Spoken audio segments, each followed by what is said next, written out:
Sean bienvenidas y bienvenidos estudiantes de segundo grado de secundaria. Es un placer estar aquí con ustedes en una sesión más. Soy Enrique Rodal y en esta ocasión contaremos con la participación del maestro Sergio David López Mejía. Es un gusto poder estar con ustedes. Me alegra que nos acompañen en el desarrollo de este tema, en el que conoceremos y aprenderemos cosas interesantes acerca de los astros. A todas y todos ustedes que nos acompañan desde sus hogares, les envío un cordial saludo. Es un placer estar presente en esta sesión. En casa continúen con sus cuidados. Es muy importante usar cubrebocas, lavarse constantemente las manos y, si les es posible, no salgan de sus hogares para que pronto lleguemos al semáforo verde y regresemos a nuestras escuelas. Si se cuidan ustedes, nos cuidamos todos. En esta ocasión, conocerán cómo se explicó el movimiento de los planetas con base en los estudios realizados por el astrónomo y matemático alemán Johannes Kepler en Europa a finales del siglo XVI y principios del siglo XVII. Destacaremos las principales ideas que surgieron acerca del movimiento de los planetas antes de Kepler, así como las que él mismo propuso. El propósito es conocer las aportaciones de Johannes Kepler al estudio del movimiento de los planetas, explicaciones conocidas como las leyes de Kepler, las cuales fueron fundamentales en el cambio y avance del conocimiento científico acerca del universo. Tomen nota de las ideas relevantes que se den en el desarrollo del tema. Los materiales que necesitarán son los siguientes: su siempre confiable cuaderno, lápiz o pluma con los que puedan escribir las ideas principales que identifiquen, así como las dudas o preguntas que les surjan a lo largo de esta sesión. Si tienen alguna discapacidad visual, tengan lista sus hojas Leyer, punzón y regleta. Tomen en cuenta su libro de texto, que es de gran utilidad para consultar dudas y para que puedan ampliar o comprender mejor el tema. Ha llegado el momento de poner mucha atención. Es importante que no se distraigan. Un ambiente libre de distracciones también es importante para lograr su aprendizaje. Al término de la sesión, si lo consideran necesario, podrán consultar otras fuentes confiables de información con las que profundicen más sobre lo que aquí se analice. Así que, ¡comenzamos! Posiblemente se han preguntado cómo es el universo. Al igual que ustedes y yo, muchos seres humanos desde la antigüedad se han hecho esas y otras preguntas al observar el Sol, la Luna y las estrellas. Desde cada cultura y a través de la historia se han dado distintas representaciones de cosmos. Veamos algunas de ellas. Una de las civilizaciones antiguas que tenía conocimiento de los cuerpos celestes y sus movimientos fue la maya, que data de hace más de 2000 años aproximadamente. Sus conocimientos astronómicos se derivaron de largas jornadas dedicadas a la observación del firmamento, mediante la cual realizaron cálculos y obtuvieron datos de gran precisión. Cabe señalar que la sabiduría que tenían acerca de los astros estaba estrechamente vinculada con las creencias religiosas y ritos de su cultura, ya que éstas regían la vida de los mayas. Por su parte, los filósofos, matemáticos y astrónomos de la antigua Grecia, con base en sus razonamientos, trataron de explicar cómo eran los cuerpos celestes que observaban a simple vista. Uno de estos filósofos fue Parménides de Elea, que vivió aproximadamente en el año 500 antes de nuestra era. Por sus ideas se interpreta que fue de los primeros en proponer que el universo era una esfera finita de masa homogénea en la que no había espacios o vacíos y que, por lo tanto, no podía cambiar. En esa misma época, Heráclito de Éfeso pensaba que la sustancia primordial del universo era el fuego, y Empédocles afirmaba que el mundo era una esfera homogénea compuesta por agua, aire, tierra y fuego. Una explicación del movimiento de los planetas que prevalecía en la antigüedad se basaba en la idea que postuló Aristóteles hace más de 2000 años, retomada por Ptolomeo en el siglo II de nuestra era, que proponía a la Tierra como el centro del universo y al Sol, los 5 planetas conocidos: Mercurio, Venus, Marte, Júpiter y Saturno, la Luna y las demás estrellas moviéndose dentro de esferas centradas en nuestro planeta. Este modelo vigente en Europa hasta el siglo XVI se conoció como sistema geocéntrico. Consideraba al cosmos dividido en dos partes: el mundo supralunar, situado por arriba de la Luna, donde se mueven los astros de manera circular y constante. Por otra parte, estaba el mundo sublunar, donde está la Tierra, debajo de la Luna. En la Europa del siglo XIV se creía que todo lo que había más allá del cielo era inmutable, es decir, que nunca cambiaba. En la época del Renacimiento surge un nuevo interés por el conocimiento de la naturaleza. Ejemplo de ello son las ideas acerca del universo que propuso el polaco Nicolás Copérnico a mediados del siglo XVI, las cuales modificaron la forma de concebir el universo en ese tiempo. Copérnico se dedicó a obtener datos precisos de la ubicación de la Luna, el Sol y los planetas, así como en buscar un modelo matemático compatible con sus datos. Con base en esos resultados, sugirió una explicación acerca del movimiento de los astros conocidos, donde situaba a la Tierra girando alrededor del Sol y no al revés, como se aceptaba comúnmente. En este modelo, es el Sol y no la Tierra el astro que ocupa el centro. Por ello, se le conoció como sistema heliocéntrico. El modelo de Copérnico fue aceptado por algunos científicos. Asimismo, propuso que la Tierra efectuaba 3 movimientos uniformes independientes. La Tierra viaja en una gran órbita circular alrededor del Sol. Gira sobre un eje inclinado. Describe un movimiento cónico en su eje. Años más tarde, Giordano Bruno aceptaba la teoría heliocéntrica de Copérnico.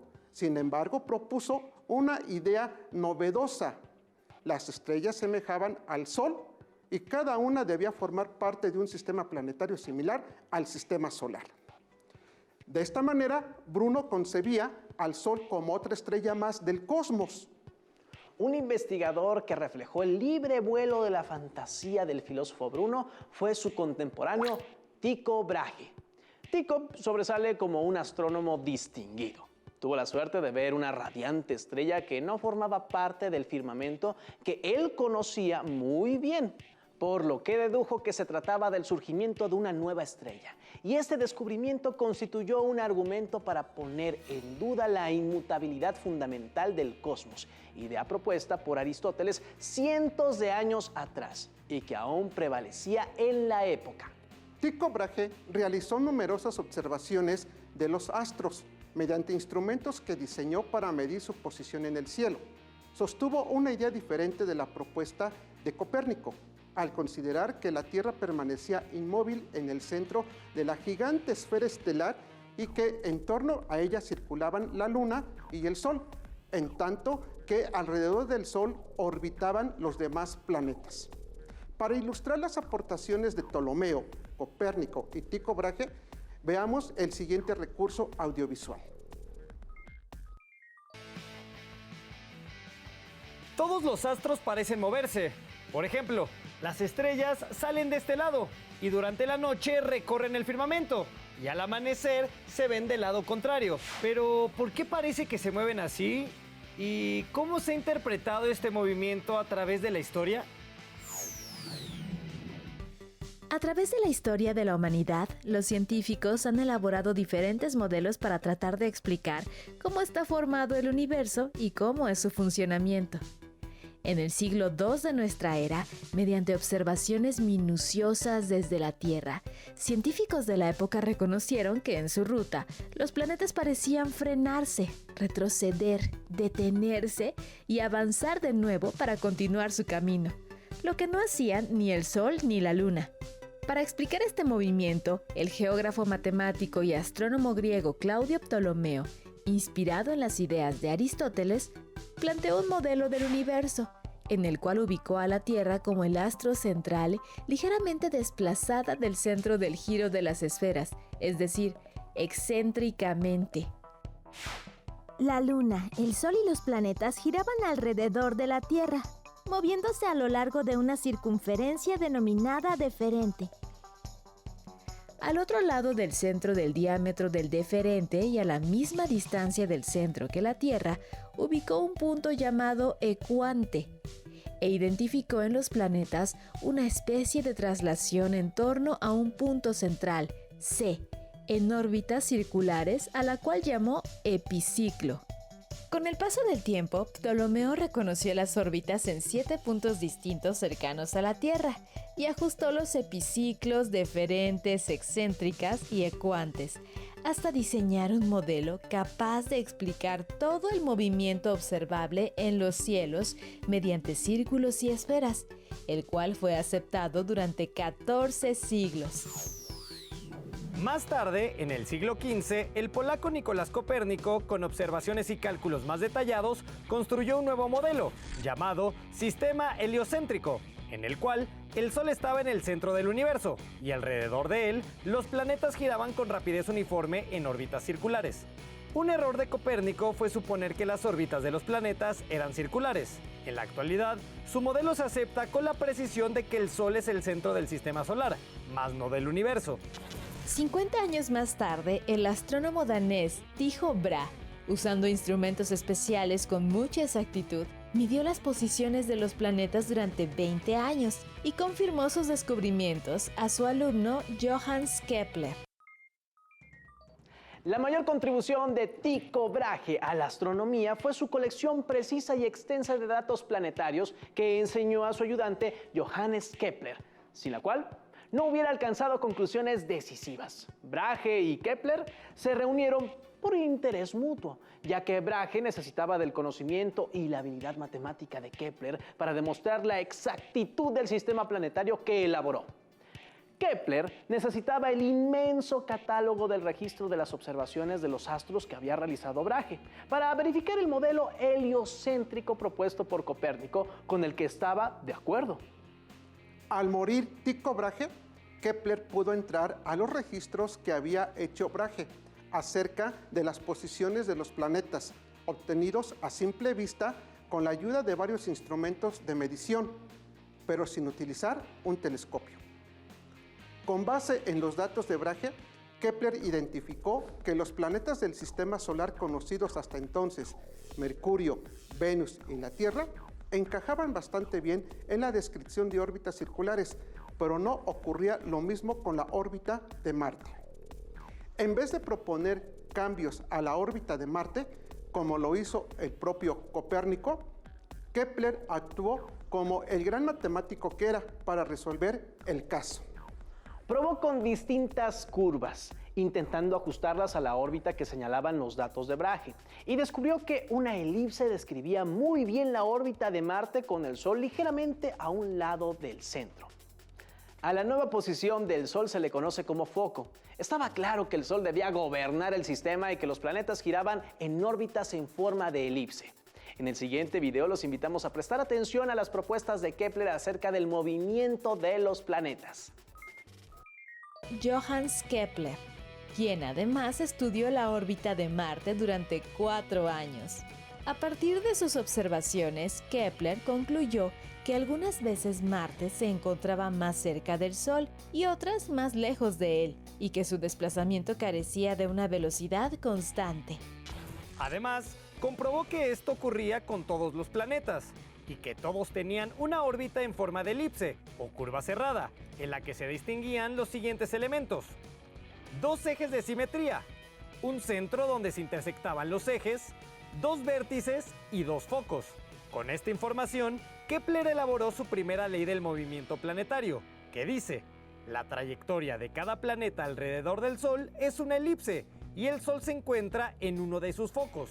Posteriormente, Kepler descubrió que al estar alejado del Sol, Marte se desplazaba con cierta lentitud, y al estar cerca lo hacía más rápidamente.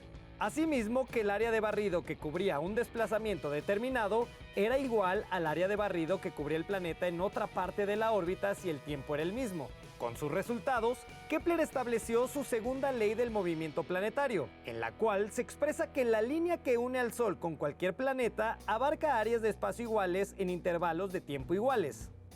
Tomando las mediciones de Tycho Brahe, Kepler buscó una regla que le permitiera encontrar cierta armonía al relacionar los tamaños de las órbitas y el tiempo que empleaban los planetas en recorrerlas. Y gracias a sus descubrimientos, conformó su tercera ley que dice: El cuadrado del periodo orbital de un planeta es directamente proporcional al cubo de su distancia promedio al Sol. Esto significa que si se eleva al cuadrado el tiempo que tarda un planeta en dar una vuelta al Sol y luego se divide entre la distancia media entre el planeta y el Sol elevada al cubo, resulta un número constante. Esto sucede para la órbita de cada planeta. Gracias a los estudios de Kepler acerca del movimiento de los planetas alrededor del Sol, hoy en día podemos conocer cómo se mueven los cuerpos que orbitan al astro rey, ya sean asteroides, cometas e incluso satélites artificiales. Repasemos las 3 leyes que propuso Kepler para describir el movimiento de los planetas. La primera ley se refiere a la forma de la órbita al precisar que la trayectoria de cada planeta alrededor del Sol es una elipse y el Sol se encuentra en uno de sus focos. Si bien Kepler concordaba con la teoría heliocéntrica de Copérnico, difería en que las órbitas de los astros eran circulares, sino que eran elípticas, es decir, ovaladas. Cabe señalar que la órbita de los planetas es más o menos achatada. Por ejemplo, la órbita de la Tierra es casi circular, en tanto que las de Marte y Mercurio son más achatadas. En consecuencia, cada planeta, al dar una vuelta completa alrededor del Sol, tendría que ubicarse en un punto más cercano al Sol y en otro más distante. Muy interesante esta primera ley. Ahora bien, la segunda ley se relaciona con la rapidez de los planetas en su trayectoria alrededor del Sol. ¿No es así, profesor? Claro que sí. Se relaciona con la diferente rapidez en su movimiento. Otro de los desafíos que abordó Kepler fue la formulación de una relación entre la rapidez variable de un planeta y su posición en la órbita, la cual dice que un planeta se mueve de tal forma que una línea trazada desde el Sol a su centro barre áreas iguales en intervalos de tiempos iguales. Esto significa que los planetas se mueven con rapidez creciente cuando pasan cerca del Sol, donde se ubican a menor distancia y luego frenan gradualmente según van alejándose de la órbita. Entonces, va hacia el Sol alcanzando una rapidez máxima en el punto de mayor aproximación y al pasar por su lado y alejarse, va frenando hasta alcanzar su mayor distancia y menor rapidez, reanudando el ciclo una vez más. Esto constituye su segunda ley que dice: la línea que une al Sol con cualquier planeta abarca áreas de espacios iguales en intervalos de tiempo iguales. Kepler elaboró sistemas complicados de figuras geométricas para representar las órbitas de los planetas que le dieran sentido a sus descubrimientos. Durante 10 años de investigación, se ocupó de buscar una relación matemática entre el tiempo que tarda un planeta en dar una vuelta completa en torno al Sol, es decir, su periodo orbital, y la distancia del planeta al Sol, esto es, el radio de su órbita, lo que lo llevó a deducir una tercera ley. El cuadrado del periodo orbital de un planeta es directamente proporcional al cubo de su distancia promedio al Sol. Con base en los datos de Brahe, Kepler encontró que el cuadrado de un periodo representado como t al cuadrado es directamente proporcional al cubo de su radio orbital promedio representado con r al cubo. Esto significa que el cociente de t cuadrado entre r al cubo es el mismo para todos los planetas, dado que es una relación matemática. Si se conoce el periodo orbital de un planeta, se puede calcular el promedio de su distancia al Sol. Es interesante destacar que Kepler, a partir de las ideas de Copérnico, las mediciones obtenidas por Brahe y sus observaciones de los astros, hizo un análisis matemático de las órbitas planetarias y dedujo las leyes que llevan su nombre, relacionadas con la dinámica del sistema solar. Su trabajo se consideraba de gran importancia en la astronomía, ya que contribuyó a revolucionar las ideas acerca del universo y sus 3 leyes fueron una base para avanzar en el conocimiento que construyeron posteriormente otros científicos acerca del funcionamiento del mismo. Ahora conozcamos un poco más acerca de la vida y obra de Johannes Kepler. Nació el 27 de diciembre de 1571 en una población alemana y logró ingresar a la universidad, en la que estudió teología, griego, matemáticas, física y astronomía, entre otros cursos. En la clase de astronomía surgió su interés por las ideas de Copérnico.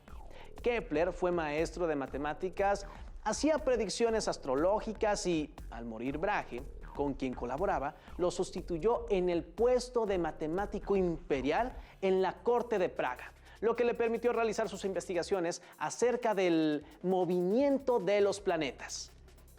Para dar a conocer las conclusiones de sus investigaciones, escribió varias obras. Así, en 1597, hizo su primera publicación llamada Misterio Cosmográfico, en la que expuso su teoría acerca del arreglo armónico que suponía tenían los astros al formar círculos y diversas figuras geométricas.